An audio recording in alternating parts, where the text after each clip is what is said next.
In the last episode, we looked at creating a skeleton view for our loading posts, and it worked pretty well.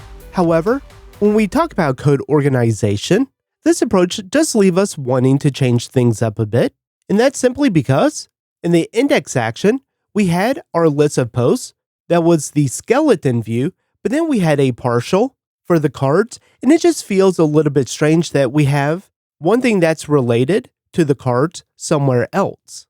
So in this episode, we're going to look at how I would organize this, and the approach that we're going to take in this episode is with ViewComponent. And it's been a few years since I've covered ViewComponents, so I figured a refresh on that is warranted for this application.